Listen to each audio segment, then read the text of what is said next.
my biggest thing just for this, and this, I have an hour time block. So if it takes an hour, sweet. If it doesn't, that's cool too. But over the next 2 weeks, I figured it'd be great for our group to get together. And this one's going to be more of like a Q&A, takeaways, anything, more one-on-one, if I can help you guys with a specific thing, whether that's from the conference or your current business or where you're at. And then I believe Thursday, we're going to be going over the buyer's placemat. So if do you guys have any questions? I mean, I know like what happened on Thursday and Friday was a ton of knowledge and information, and now it's where do I start and what do I implement? That's pretty much what it was for me. I'm not going to lie. Me being new to the business, walking away Friday, I was a little bit overwhelmed.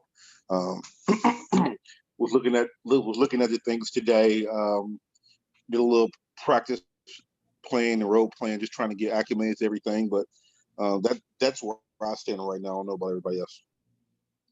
So you're newer to the business, and you're doing, what kind of role playing were you doing? Buy side, seller side? Were you doing the placemats, or you doing more like script training of phone calls?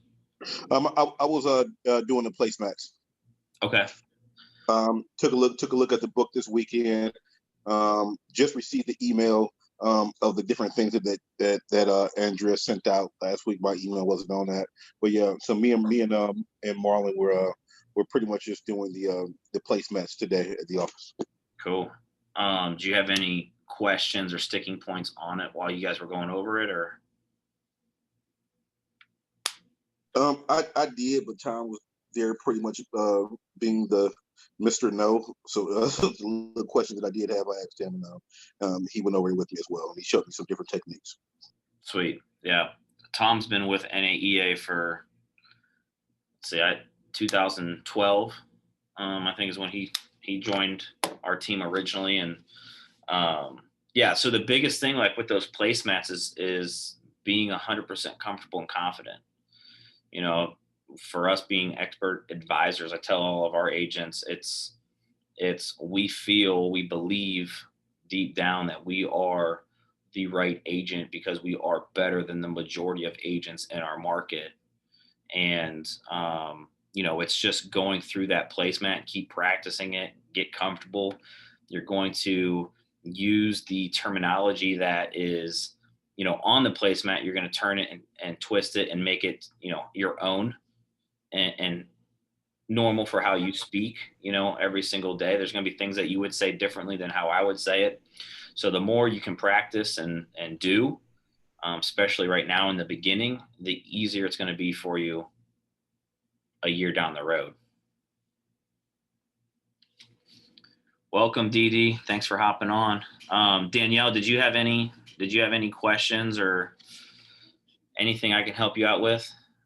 No, as you said, it's pretty much the same thing of just the repeat, like rinse and repeat. I've heard Joel on my coaching call say over and over again about the placemat and just, it's like muscle memory. So we've gone over the placemat a few times and just even scripts and stuff. So for right now, it's just me diving in, trying to memorize them so I can make them my own.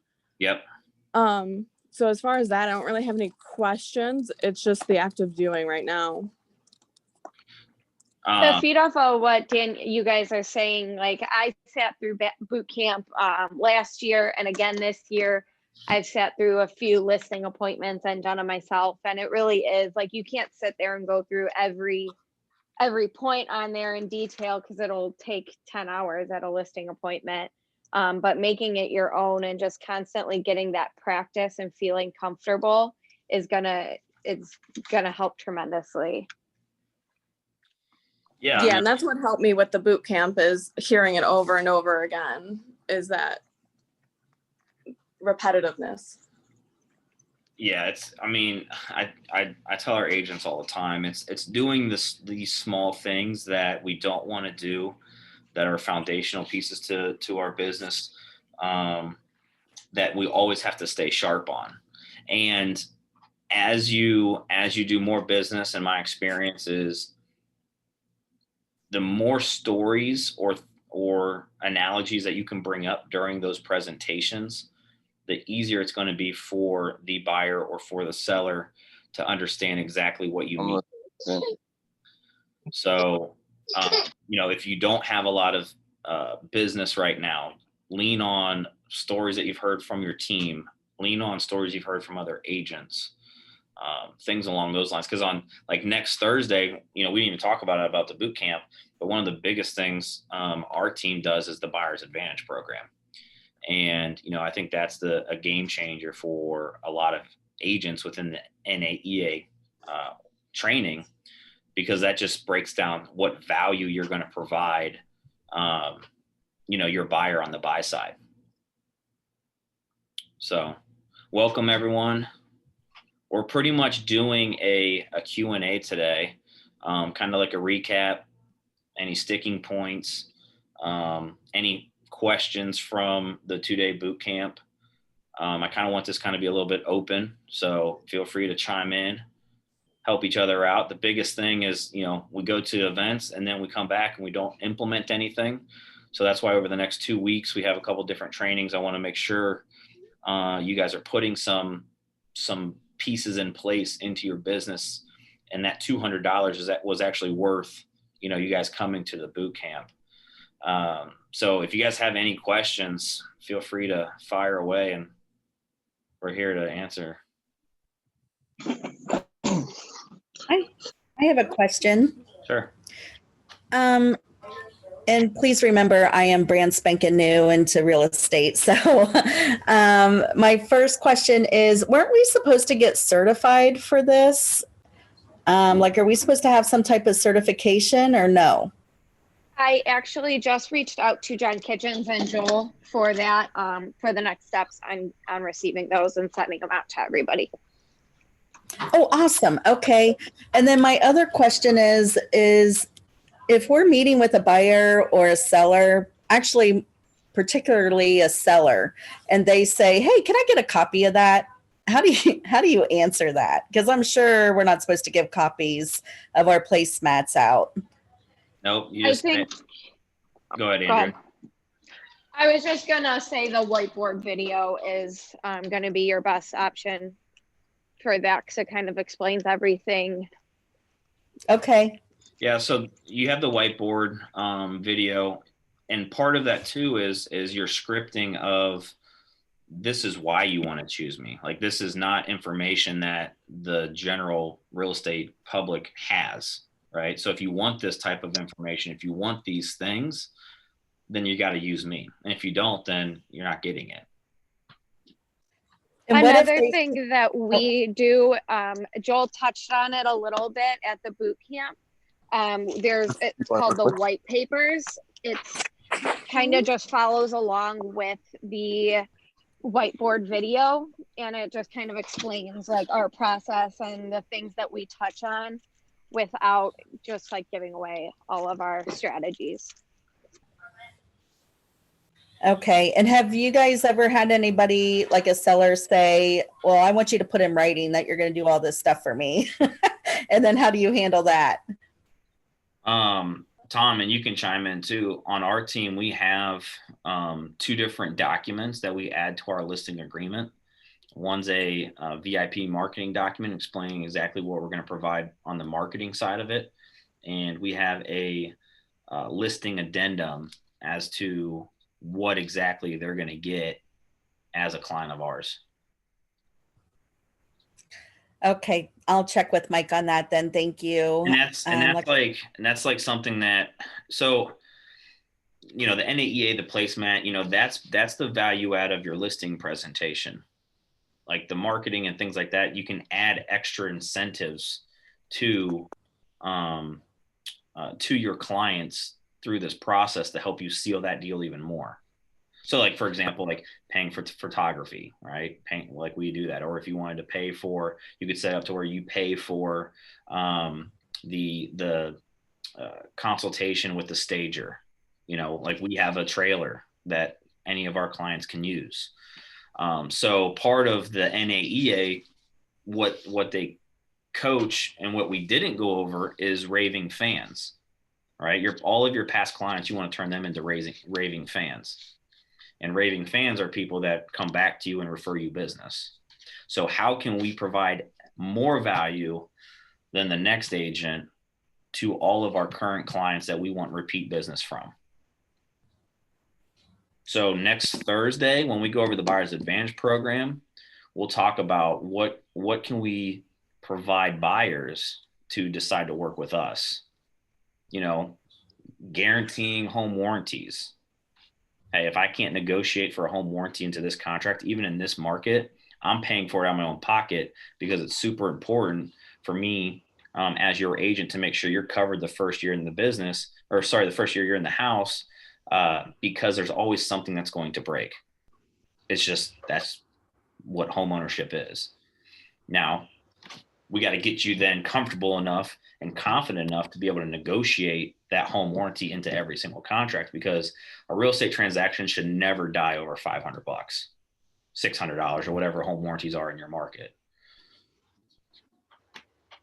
But Okay, thank you so much. yeah, you're welcome.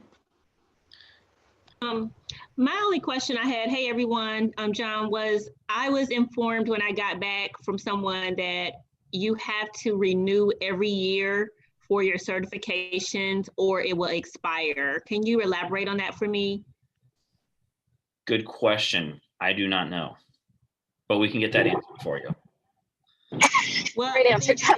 certification, you got to take it every year. This is someone that's on my upline, and he's like, I lost mine because I didn't renew it. And I'm like, well, what do you mean? And I didn't understand. And so I said, well, let me just ask him. And I can wait to talk to Joel on my coaching call, but wanted to know. Yeah, I was gonna say touch base with Joel on that. I know that they did talk about it a little bit, but didn't really get into the logistics of it. It might have been before you jumped on about, we just said briefly, I reached out to them about the certifications and everything. So that could be a follow-up question once I hear back from them about that too. And I can get you that information. But if you talk to Joel in the meantime, you can ask him also. Okay, because I had my certification from the boot camp that we did virtually. So I've had both of them, but I didn't know I looked at them, they didn't have any expiration dates on them. So I'll chat with them about that. Yeah, I mean, the one good thing is, like, full disclosure, like, I'm not like a coach with NAEA. I just love helping agents. So obviously I've been with them for 9 years now. So I don't know the ins and outs of that kind of stuff, but between Andrea and I, we can definitely get those questions answered from John and over to you guys and out to the group. Okay. Any other questions, sticking points, takeaways? No, well, I would say this is a question, and I also need some help on it, so it's definitely a question. Would you be able to, like, do a mock absorption report? So when we're doing a listing agreement with homeowners, and we're specifying that the CMA is pretty much an older system, I would like to see, or if it's a video that you have of actually doing an absorption report. Yeah, we can put something together for that and send it out to the group. I'm a big believer in doing videos and walking through it. The long story short of that is basically you're looking at how many houses came on in the last, say, 30 days as active, and then how many went into contract or sold. Gotcha. So basically, you're talking about the absorption report is the same as the absorption summary for terminology purposes. That's in our FMLS, in our MLS, right? That's what I was thinking it was. Yeah, like yours may be different than, because you're in Atlanta, your MLS may be different, call it something different, but basically it just tracks what. So for example, in Columbus last Monday, there was like 1,700 homes that came up that were active on the market for sale, and our absorption rate was 0.9. So that means not even one full month, all 1,700 of those houses will be gone. Now, if that number was like 4, then that would mean it would take 4 months for those 1,700 homes to circle through and be gone. So and I'm just real ignorant to this absorption information. When you're saying it was at a point, whatever the point number is, how does that report tell you what to list the property as? Is we're actually looking to find out how to list it when we not pricing it, position it for it to sell. How do we look at a number? That's what I guess I'm understanding. The number. I'm still one that you do need to look at CMAs and at numbers, right? Because for example, like if a house is at 250, like you can't just price it at 300 because the absorption rate is a 0.5, right? It still has to be able to appraise. But if we do X, Y, and Z, and we manage these 115 variables in this process, and the average numbers are the houses in this neighborhood are selling at 250, well, we may be able to then push it up to 259, 264.9 because we're doing X, Y, and Z. Part of the certified wise buy, which isn't on there, that you can offer your clients is doing a upfront appraisal. Have an appraisal done prior to the house ever being listed. So now you know exactly, what an appraiser's opinion is, to then when you do get the multiple offers and the pricing does go through the roof, you can say, hey, we actually have a report already done. Now you can't use that report. The buyer can't use that appraisal. They'll have to get their other one, but you just have that extra ammo with you.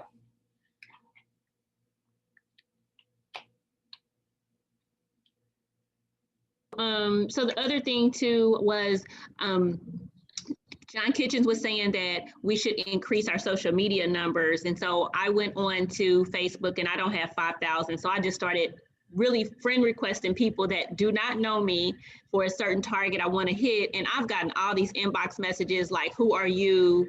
Why are you bothering me? And I just want to be friends with people I know. So share with me how you feel. Andrea, chime in. Anybody chime in about these Facebook friend requests? Because I'm trying to get to 5,000 and grow my exposure, but some people may feel offended.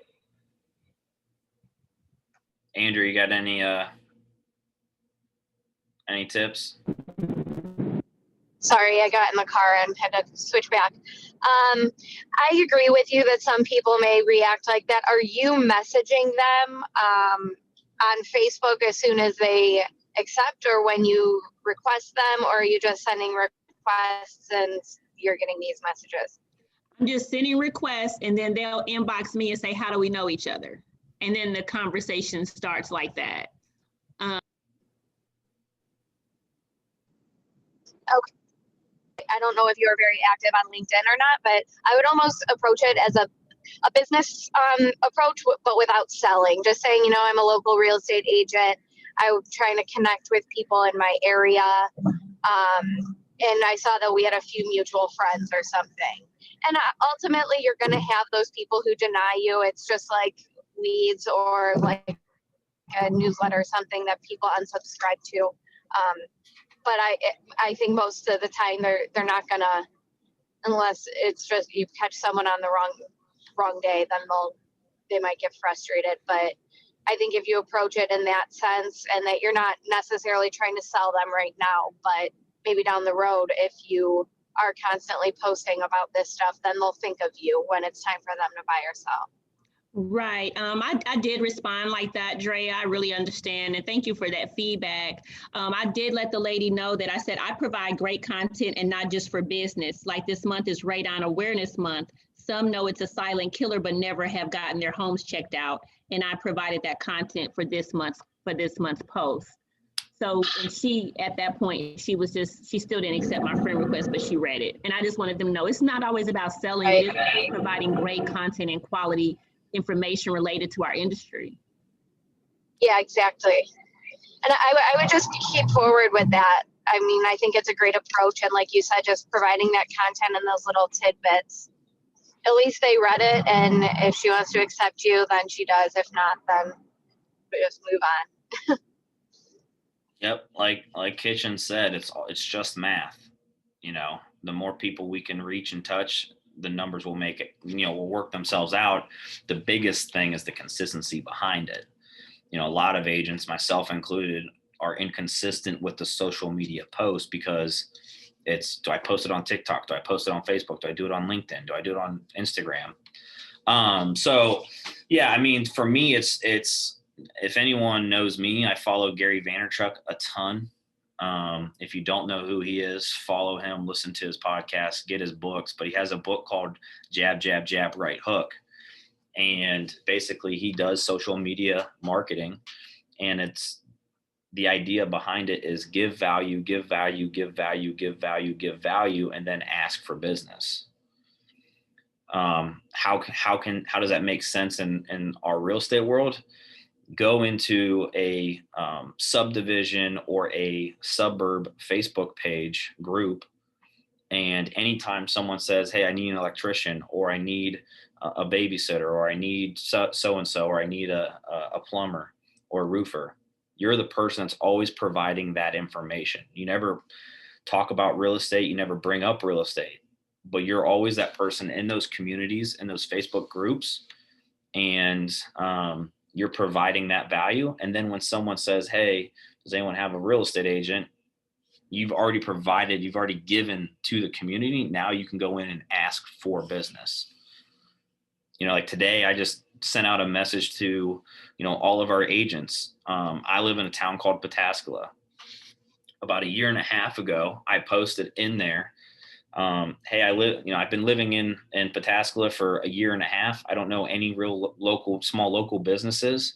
When you think of Pataskala, what local businesses do you think of and recommend? And literally I had like 200 and some comments of just local businesses. And I commented back on every single person that recommended a business. Hey, thanks for sharing. Thank you. Awesome. I'll check this place out. And you're building that conversation in that group in your own hometown or the spot where you want to do business. And then I took that information, it took a little bit of time, but I put it all into a spreadsheet.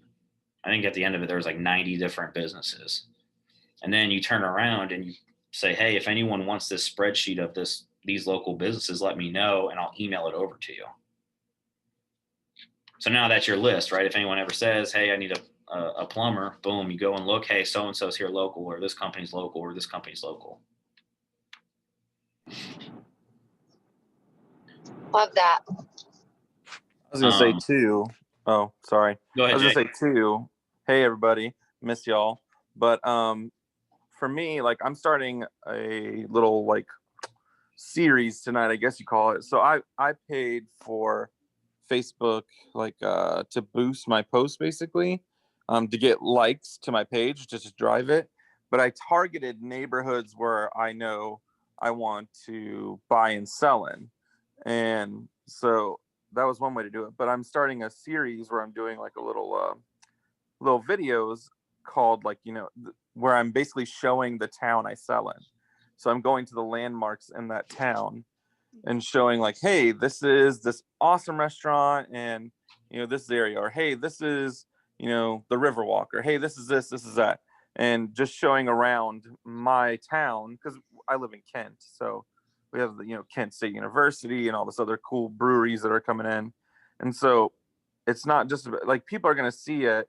And obviously, when people search for where they want to move, and an example would be Kent, I'm going to start popping up because, I'm using the hashtags and I'm trying to get my videos in there and use the algorithm that Facebook has so that my stuff starts popping up more. So that's always a good idea too. They say use videos as much as possible and get your face out there. So I would say just buy like I have an Evo. I don't know what they call them, but it's like one of those automatic balancing, not a selfie stick, but it's kind of like that. And just make little videos. They don't have to be long, like, little minute long videos, but that's what I'm doing. And like I said, I think it'll work out pretty well. Yeah. And also, if we're staying on social media, one of the agents that's not on today, but was at the boot camp, what he does is anytime anyone in his friends shares like their business or their small business or a business, he then goes and shares that post as well. So now you're posting someone else's business. And when you do that, you're tapping into that person, that person's friends group. To recap back, John, and circle back on the raving fans, about 2 years ago, I started a VIP Facebook page. It's all my past clients. So they're all VIPs, and they're the only ones that are allowed to, one, if they referred somebody to me, or two, if they bought or sold a home, they're in the VIP list, right? So out of that VIP list, we're actually doing drawings for gas cards or things of that nature. So it's just another way to have that raving fan list. But then letting people introduce their businesses on that VIP list to see if they can, it's kind of like a networking type thing. So it's starting to work out really well. Yeah, it's clients. It's your clients helping your other clients. That's a awesome idea. Yeah. Anyone else got any questions? That is good, Tom, because that's like a trust factor. Because sometimes people are very leery about allowing people in their homes, whether it's repairs, whatever. So that's really smart, Tom, because we do have options to do different groups on Facebook. So, you know, past client group that's nurturing the previous clients. I'm going to do that. Mm-hmm.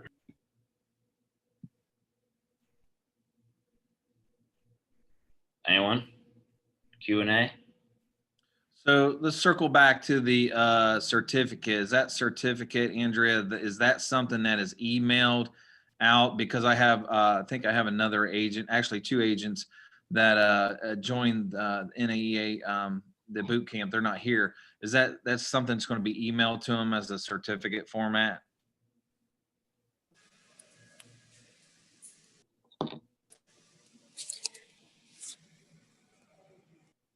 Well, she gone.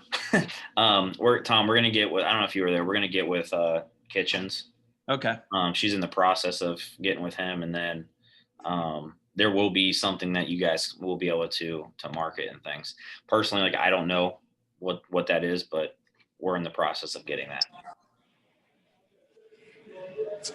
Sorry, I got booted. I think he had a question for me, but I didn't hear the end of it. Yeah, are you guys going to do you know if it's going to be like a certificate that's getting emailed, or if it's going to be like a logo? I reached out to Joel and John about that just a little bit ago, so I'm waiting to hear back from them on if there's an actual certificate that you guys can market yourselves with, or kind of what's going to be sent. So I will be in touch with you guys all about that, hopefully within the next day or so. Cool. Seth, I know you have a question. I can just see it.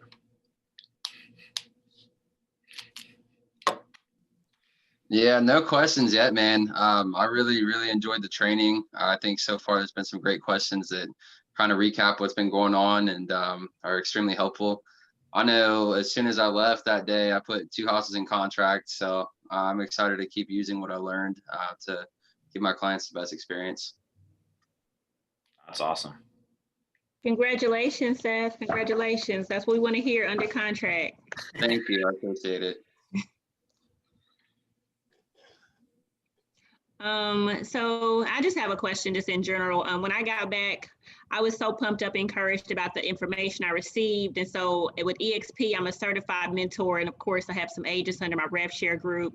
So I met with them on Sunday, and I'm really just trying to leave room for me to grow my business, but I feel like I'm overwhelmed now with the new agents, and just want to know what can anybody share with me from a perspective of not having a team. We're all individual, but just my time management. How do you all manage it with these 8 people? I feel like I told EXP I'm kind of maxed out, but can you give me any advice? Yeah, Tom, you wanna hop on and share? So Tom's with Emerge. He has his own office. So Tom, you want to give yours, and then I'll hop on? Yeah, so we have agents joining our company periodically, and right now I think I have only really 2 licensed, actually 3 licensed mentees, but I have another 9 coming. They're getting tested out. So I know I'm going to be drinking out of a hose as well. But I think the key is your time management, and you can't really let other agents become time vampires where they kind of suck the time out of your neck. You really need to set the guidelines and the rules of when you're going to meet them, Or are you going to meet them all on a Zoom? I think that might be helpful as well, because then you could talk to all 3 or 4 at the same time, kind of like we're doing right now. It's every Monday at 10. Sorry for cutting you off, Tom, because this is good information and I value what you're sharing with me. But I meet with them every Monday at 10, and then every Thursday at 11, I have agent attraction. So those are actually where they all should be joining me. But I'll tell them in the meantime, they should be tapping into their own training, whether it's KV Core, or Sky Slope, and getting into the world. And I'm telling them to get into the classes, and that I'm just a liaison, but I still feel like nobody's doing what they're supposed to do. And I was with one of my agents last night till like 9 o'clock. Whoa. Yes. See, this is the thing. I set the guidelines. It's just like setting your guidelines with your buyer or seller, correct? When you talk to your seller, you're going to say, hey, I want to let you know on Mondays, you're going to actually get your call back of what has transpired over the weekend. So the only time you need to call me is if your house is burning down, right? I don't want to hear about anything else that's going on or what have you, or things of that nature. You really just got to set your expectations up front. The other thing is really setting your expectation up with the agents that you're trying to mentor. They're not there to take away your time, and they're not there to waste your time. I tell my mentees and I was just truthful, and Mark is one of them, and he's on the call, is he knows that I'm not here to babysit anybody. I don't have time for that. I got to run my business. He's going to run his business, but I'm always there for them. If they need to text me, but I'm not there to, we are people too, and we have families. So it's just setting those expectations up front. And then you really just got to stick by it, because if you start leaning one way and letting them kind of take your time this way, they're going to key in on that like a kid and take that time from you. So, and John, you could probably elaborate too with the team that you're kind of helping out. Yeah, I mean, it's one, I think what's cool that our team used to do when we were smaller is every day we would do a daily huddle. Kind of like Tom said, back then it was on the phone, and we used a company called Ring Central, and it was just a conference line phone call. But every morning, I think it was like 8:30 or 9 o'clock, agents would get on there and we would go over 3 things. Good news from yesterday.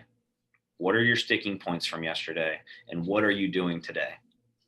So for me as a team lead, I was able to gauge where they were at and what they were doing that day. I knew everything that was going on for the most part in general, right? So our team, we got away from that as we grew.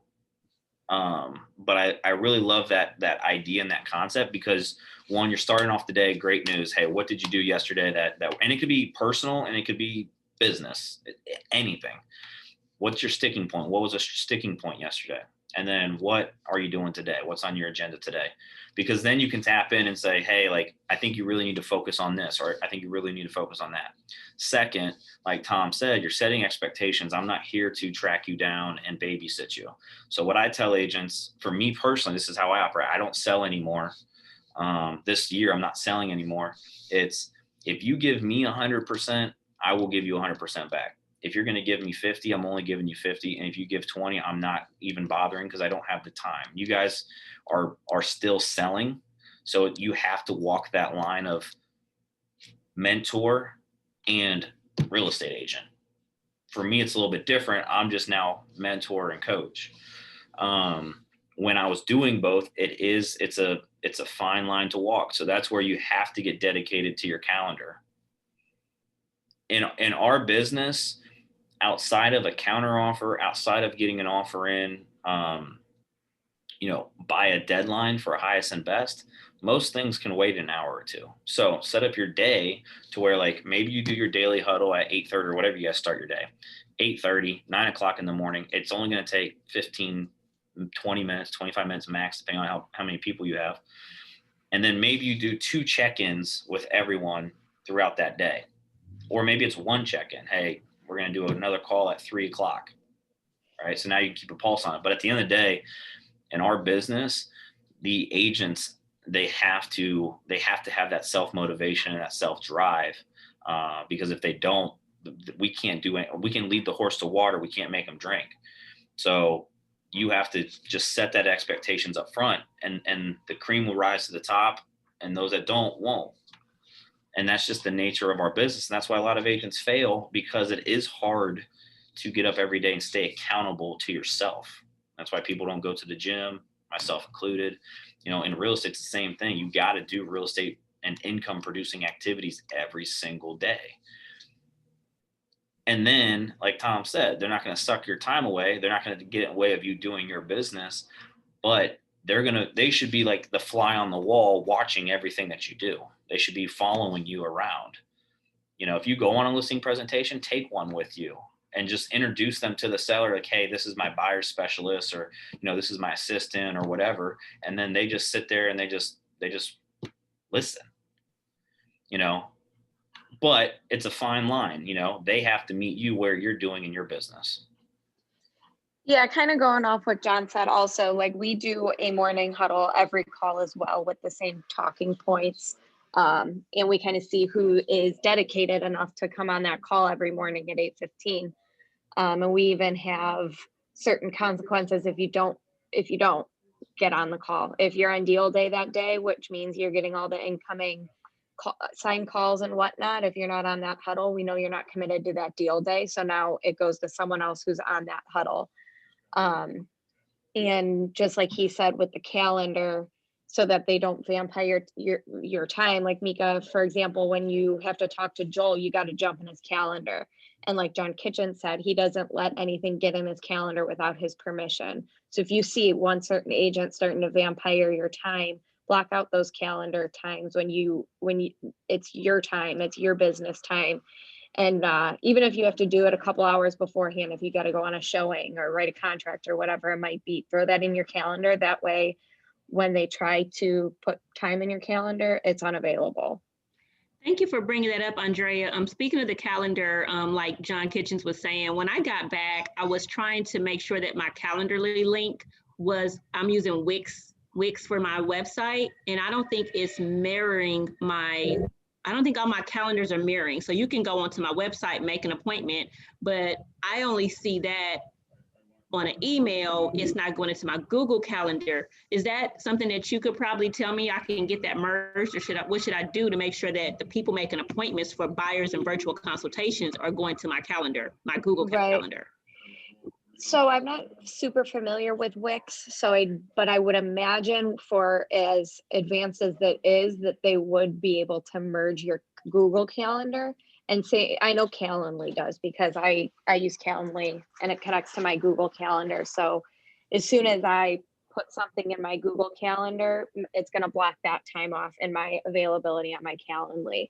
I don't know about Wix and their capability, but I would assume that they could. Yeah, I would. Yeah, that was on my to-do list. Yeah, I would think, like, I use Calendly a lot. I have it, but I would think your Wix website would allow you to embed the Calendly front facing. Actually, I think Calendly is in my Wix. Yeah, so that should be all synced up if your Calendly set up the right way. Yeah, is your Calendly connected to your Google Calendar?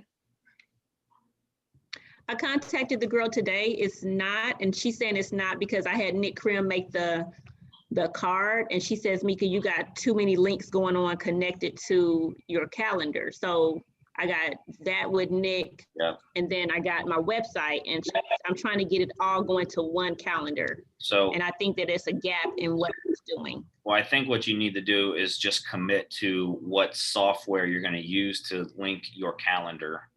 So like for me, like I have the same thing Nick has. I have my own website, but it's always Calendly that is the connector to my calendar. Yeah, that's what I was going to say as well. Just putting your Calendly in will just take that all to the same platform, anyone that wants to get in your calendar, and then that's connected to your Google account. So it's really only Calendly and Google having to talk to each other. Across the multiple websites, things like that. Tom Nichols, you had a question? I'm getting that done. Yeah, hey, John, I just something you said caught my attention, and I wanted to make sure I understood. You say as your team's grown, and what are you now, about 33 members? Yeah, 33 agents total. Fantastic. By the way, on a side note, thanks. You guys have ordered about 10 warranties this week or in the past several days. So thank you very much for that. And when I say thank you to the team, I mean to Ashley, really. Yes. If she's listening in. So, but here, so as your team grows, you have said that you have gotten away from having that hyper or daily. Yep. Is that accurate? I mean, do you feel like you've lost something as the growth has occurred? You've lost the ability to do that, or the effectiveness of it, or what is it? I think both. I mean, as you bring on, so we attract a lot of newer agents. It's more time management on my side of things. Tom Conley, Mika, I think this will help you. Anyone else, I think this will help you if you're going to be helping other agents. Do a lot of your trainings on video and record it. So, like we use Boomtown for our CRM. I have, I think, 7 to 10, 5 to 15-minute videos of me walking through how to use the system, to where I can now go tell the agents to say, hey, I need you to go watch this 3-5 times. And as soon as you do that, then you come to me and we can have a little bit more deeper conversation of how to do that. I do it with contracts.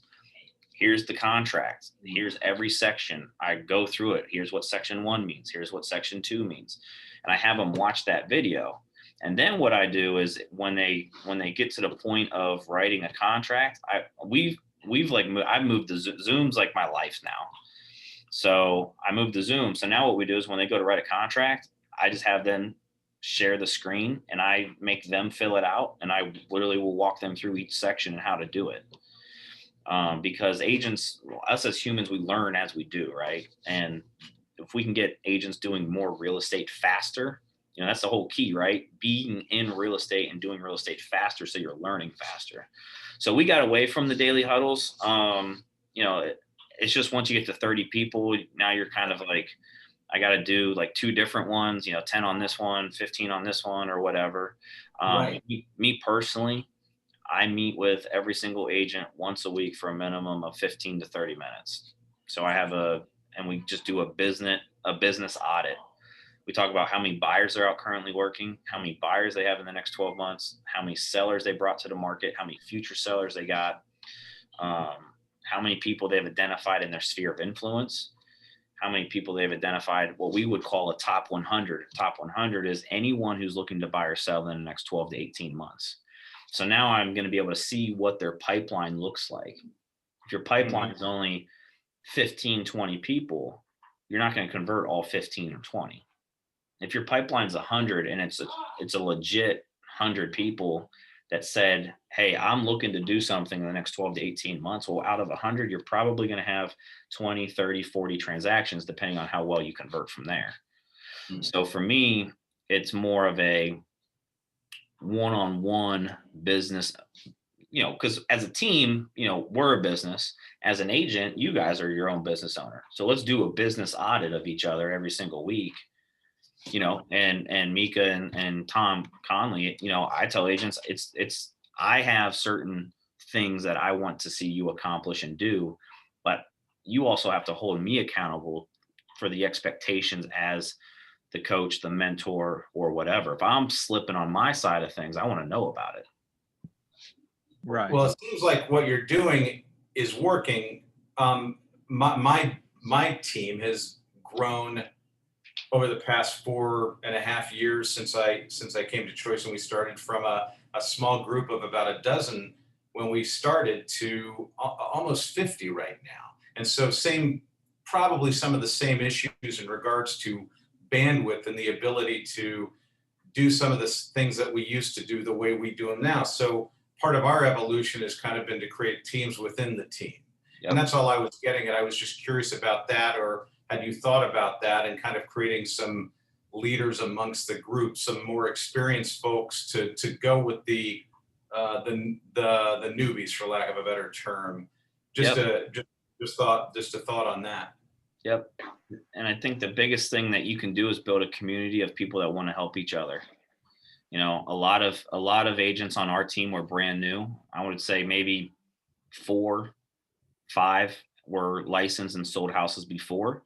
So what I tell people, hey, our team, like yes, like I'm going to train you, I'm going to help you, but you can go and call and text and help or ask for help from any other agent on our team. They all know what it's like. They all understand what you're going through. They all understand how that feels, and they're all willing to give back. They're all willing to help you succeed because they understand that they had help from the people that were on the team before you. And I bet you folks like Justin, and who else from the team is on the call? Jasmine was on. Jasmine, I would imagine eventually they're the kind of folks that are probably going to want to start their own teams, right? Yep. And that's part of your development is you don't assume you're going to keep these folks forever. You're helping develop the next leaders. Yeah, my whole goal is to make them hit their success goal, whatever that is. And if I don't, then I failed. You know, and that could be this agent wants 150,000. That could be this agent wants to make 50, and that could be this agent, you know, wants to get out of their full-time job that they hate and sell real estate. Whatever that goal is, it doesn't matter to me. Tom, I know you're going to chime in.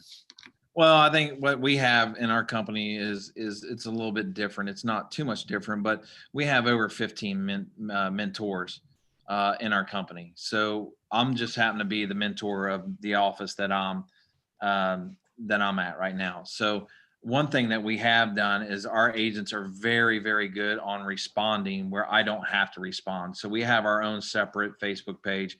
If there's a question that needs to be done or a question that somebody has, they can go onto that Facebook page, and then an answer probably really more likely will come from another agent that experienced that. So that will eliminate that part of your job because they answered a question for you by formulating that Facebook page. So if you have the ability to bring in some other agents, or like you're doing, John, if you have other agents that can formulate that Facebook page, that's just a question and answer type thing that they can go to. Yeah, Tom, you should look into the app called GroupMe. I don't know if you've heard of it. That's what we use for texting.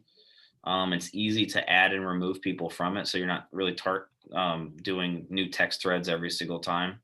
Right. Like I have a GroupMe for the Columbus House team. I have a GroupMe for I play sand volleyball on Thursdays, our sand volleyball team. I have a GroupMe for the Columbus Fox group, another team that I help coach and mentor. You know, so it's a little bit faster. Like I love Facebook. We have our private Facebook group too for our videos and things like that. But communication and expectations, there's only ever an issue when the expectations aren't laid out, whether it's sellers, like Tom said, don't call me unless the house is on fire. I'll call you every single morning or every single Monday. Which did happen, by the way. I closed on a house on Friday. True story. Closed on a house Friday. She wasn't going to move in until Saturday, but she had access to the house on Friday. She went there, dropped boxes off, left, and had a home warranty, range, the clock on the range combusted and exploded and caught the boxes and paper on fire on where she laid it on the range, and caught the house on fire. True story. You know, the warranty covered the range, not the fire. I'm not sure, but we had to access the homeowner's insurance. But talking to the firefighters that did show up, they said that happens more than you ever think, that the clock can combust. So that was a new one on me. Yeah. The one thing that we do to kind of set the expectations for new agents as our team got bigger is creating an onboarding page on Facebook as well. So it's a closed group. As people join the team, you could add different like classes or videos. Like John said, we just recorded going through our CRM and going through different platforms that we use, and they have to get through that whole onboarding before they could do anything with working with buyers or sellers. And then at the final few steps is shadowing different agents. So going on at least 5 listing appointments, going on showings with multiple different agents, because you then get to see how different agents use the placemats, and you get a feel for kind of what you're doing. And then, like John said, once it kind of comes down to having to write a contract, then you can get together with them personally. But up until then, they have to take advantage of the training that's at their fingertips by you just going through it one time and videoing it. And then as far as basic real estate practices, I mean, there's so much training that we have access to as EXP agents that you need to just put the expectation on them to make themselves successful. You can't be vampiring your time with that. Right. Yeah. I mean, the expectation is you have to do X, Y, and Z. One, it's going to show me whether or not they're motivated and interested to even sell real estate. So I typically can gauge within the first month and a half of whether or not someone's going to actually put in the work, because what we do is hard. People think it's easy, but what we do is hard. Not everyone needs to buy a house. So people think it's easy. They see the Instagram and the Facebook and, right. and going out in the cars and the lifestyle and all of those things, but they don't see, showing up to the office at 8 o'clock every day, working till 9 p.m., showing houses, working weekends, working holidays, taking the BS calls late at night, time away from family, all of those things. So, make them jump, just like our clients, make them jump through hoops. And those that jump through the hoops will come out the other side. And now you'll be able to identify who you need to really focus on and who you don't need to focus on. Right. We have another thing that might help you out is basically we have a sheet, and we don't turn our mentees loose unless they've done 10 transactions. They must do 10 real estate transactions, and they actually do have a graduation. We do have a graduation for them where we would go to a bar or some type of restaurant. But we do have a sheet that they do have to do so many open houses. They have to do so many buyer and seller closings. They have to follow me to our mentorship of going to these events, and they have to be checked off. Once they're checked off and I sign off on them, then they move forward within the grid. So it's really a checks and balances. You have, and really you're doing them a favor. And when you get to see them graduate after they do their 10 transactions, because what do we say? The average agent only does 4.3, but they said the number is going to change to 3.7. So right. To get them to 10 transactions, not only is a pat on their back, it's a pat on your back, but I would create, if you don't have one, I think I could probably even share it, is we actually have a list of the items that they must follow to get to graduation. Now that doesn't just count the 10 transactions, but those are the items that they must meet to get to graduation. So. Yep. I know we're close to an hour, but I mean, I'm willing to keep answering questions if people got them. I just want to make sure that everyone, at least on this call, did receive the Trello board yesterday with all the deliverables after boot camp. So I'm going to just continue to upload everything into that. So we talked about the white pages and the whiteboard video and anything else. I just uploaded the placemat PDF today. So I'll just continue putting things in there. I just want to make sure everyone got it and has access to it. Where's that located? It was sent in an email yesterday. Okay. So if you didn't get it, just reach out to me and I will send it back over to you. Okay, thank you. I did receive mine today. Thank you very much. Oh, awesome. Good. Cool.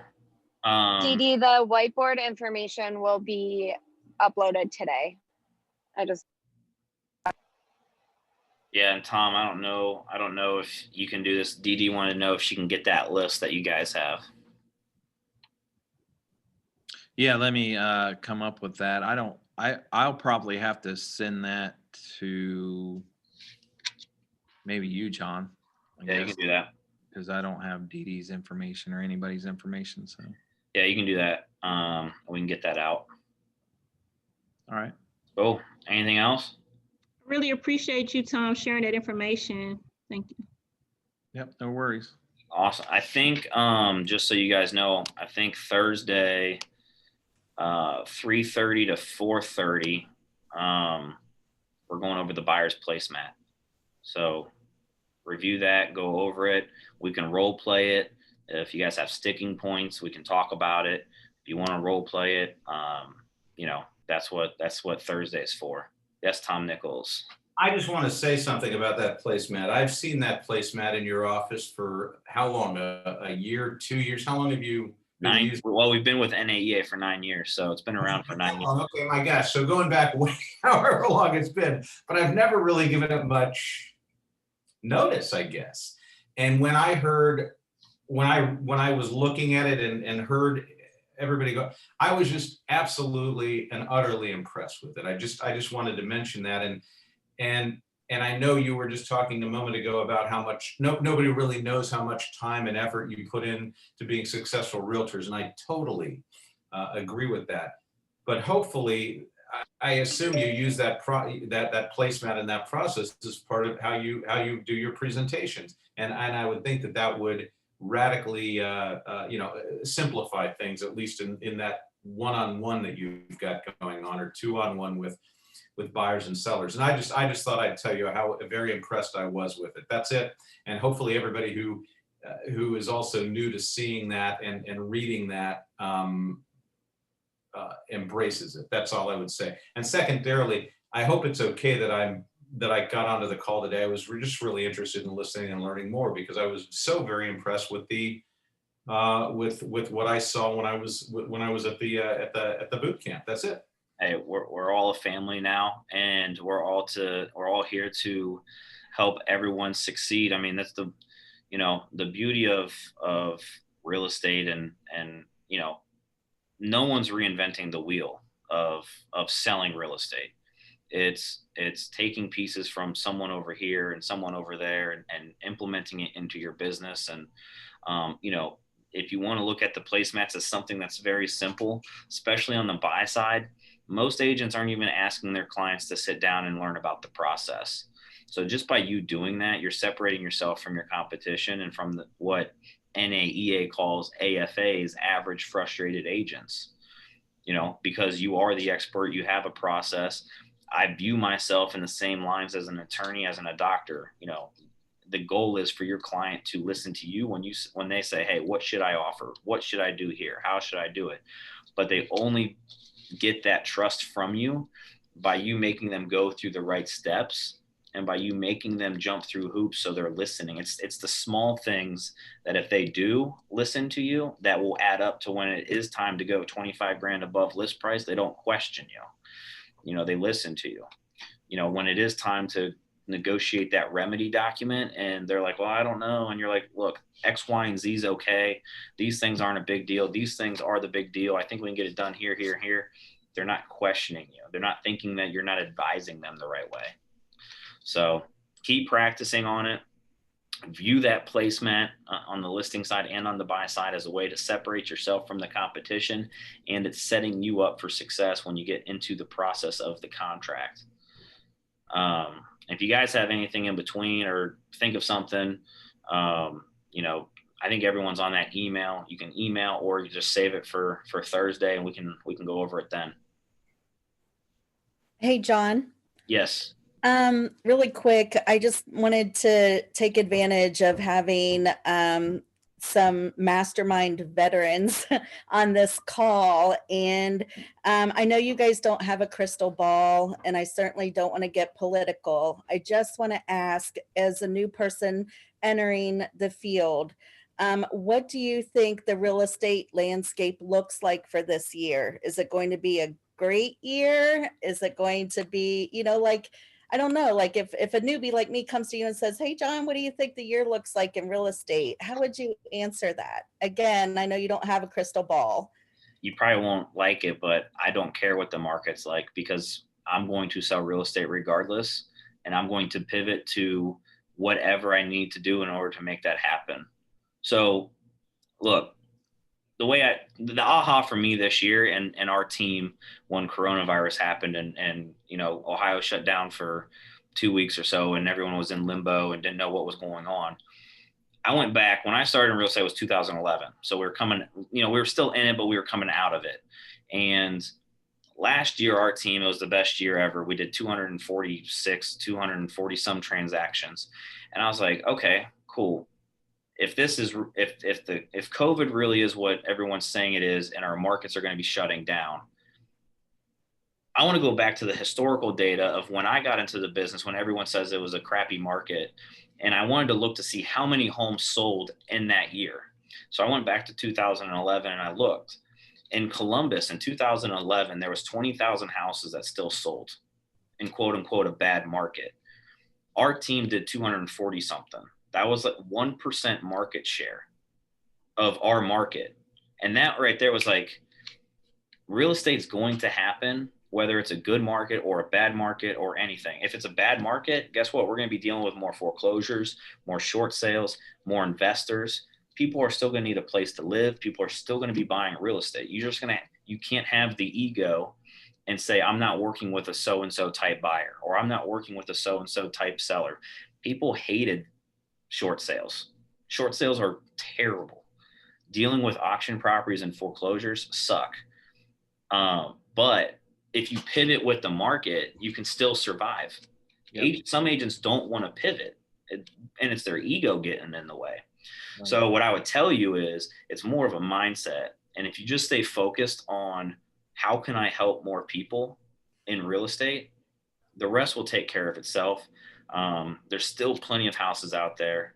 There's still going to be transactions that happen. Tom's been licensed since the mid 90s, late 90s. So 1996. Yeah. So you've been through a couple of them, and he'll tell you, you just have to pivot. Like, real estate's still going to happen.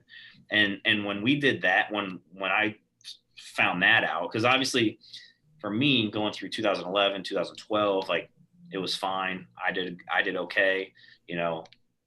I didn't really go through something in the very beginning of a market turn. So I wanted to understand. And what I came up with, it's more of a mindset. Right. You're still going to succeed regardless. We too had one of our best years last year in the middle of a pandemic. And I think what really keyed us in, and well, myself and my wife, is really, I'll be honest with you, we don't watch the news. I don't go home and watch the news. I don't even know what the news is. You got to stay away from any negativity that's going to drive you away from your goals of what you want to achieve, not only as a person and your personal goals but also what you're wanting to do financially.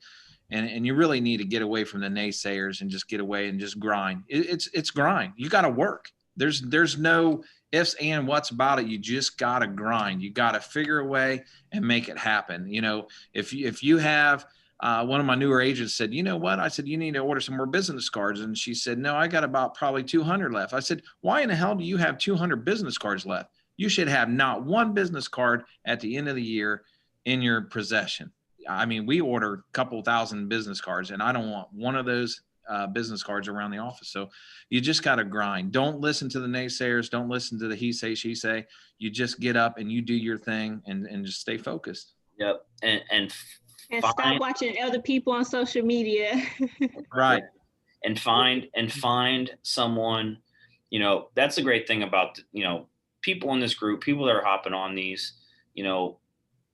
come from a place of value. They want to give value. They want to help. We all understand, we all can win, right? It's not me versus you. It's what can we do together to help each other? So, being newer, lean heavy on someone that is doing real estate at a higher level.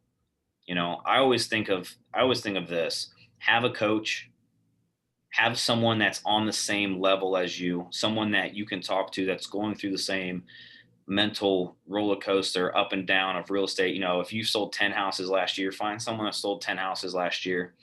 And, so that way you can talk to them every single day. Hey, what are you doing? What am I doing? Let's get better together, right? We're on the same page. So have a coach, find someone that's on the same level as you, and then find someone that you can coach. Find someone that's under you that wants to get to where you want to go, because that's going to help you grow your business because you're putting time and effort and energy into helping someone get to where you were. And that's going to help speed up your process of learning. Oh my gosh. Thank you guys so much. I was so blessed to be on this call today. So thank you. Oh, you're welcome. Hey, can I add something? And I, I was just to say, Tom's been around forever, almost about as long as I have. So these things, they go up and down, they change. And still look great. People still buy houses. The way they do it might change a little bit, but am I right about that? I mean, no matter what. And I'm reading something on Inman Headlines right now, which it puts a frown on my face, but I also know that there's going to be opportunity, and we have to figure out a way to adapt and take advantage of it. And this is something about serious mortgage delinquencies are rising fast, and the nuts and bolts of it is, at the end of it, core logic predicts that the cumulative effect of all of this stuff is of these missed payments and is going to cause a foreclosure crisis. Well, that's not pleasant, and that means there are going to be people suffering, but out of that will be opportunity to buy and sell houses ultimately. Yep. Right? Yep. And I would say too, for me, it goes back to the ego thing. Like if you're a solo agent and, you get on hard times, because the market's going to correct, it's going to change, it's going to go down, it's going to turn into a buyer's market. It's just how our real estate life works. Be okay with taking a step back, 2 steps back to get 3 steps forward in 5 years. So, if you're struggling or you don't have business, I tell agents, especially Dee being new, and I don't know your situation, but go join a team that can provide the leads and the business and the training and the support to get you going. Some people, teams are for them, and some people, teams don't work. But suck it up for that 1 year, that 2 years that you need it. And then if you want to go out on your own, go out on your own. Like, don't worry about splits. Don't worry about anything else. Just go get the support, go get the business, be around the right people, and then the rest will take care of itself. It's like an apprenticeship. Yeah. I mean, most people, they don't want to swallow their pride and go join a team because they think they're not, they just want to do it on their own. But sometimes you got to take that step back to get 3 steps ahead. Well, remember, at the end of the day, nothing from nothing is nothing. So, I mean, if you have a lead coming in or something like that, at least it's something that's moving forward. To reflect on what Tom's saying, I'm actually certified in the state of Ohio as a foreclosure interprevention specialist. And I think you're not going to see a lot of these foreclosures hit until probably the end of 2021. And then we'll probably start seeing them in 2022. That's my prediction. I don't know. I'm not an economist, and that's something that you can look for. Remember too, I don't know if all of us are in Columbus, and I know some of us are probably not, but the Columbus Board of Realtors will be putting an economist on the podium here soon on a Zoom call. So you might want to jump in that. And that gentleman that they talked about, I think his name is John. I've gone to 2 of his events, and I'll tell you what, he's pretty close to being dead on what goes on there. So just be aware of that. Yep. If you'd like me to, I can. Why don't I send Andrea a link to that? It came up in the call the other day. He's a Stewart title guy from Texas. Yeah, right. We're talking about Tom. I'll send Andrea. I'll send you a link if you want to send it out to everybody on the call, because I think regardless of where you are, what he's got to say is very pertinent to what's happening in Ohio. I would recommend that as well. And by the way, just one more thing, on the same Inman News post, it says here something else that I think is great to hear. It's cheaper to own a home than rent in 63% of the markets across the country. Yep. That's great news and helps you do what you do. Yep. There you go. Awesome. Guys, I recorded this, so once it's downloaded and stuff, I'll try to get it uploaded into the Trello board or out to everyone in a Google Drive, because I'm sure it's going to be a huge file. But we'll set something up to where we can get it out to you guys if you want to ever just go back, recap, listen to it again. But yeah, if you need anything, just let us know. Andrea, myself, Joel, John Kitchens, we're all here to help you. And then we'll catch you on Thursday. Hopefully you guys can jump on Thursday. Sweet. Appreciate it, guys. Thank you. All righty. Have a good evening, Thanks, everyone. John. Bye, guys. Be safe. All right, you too.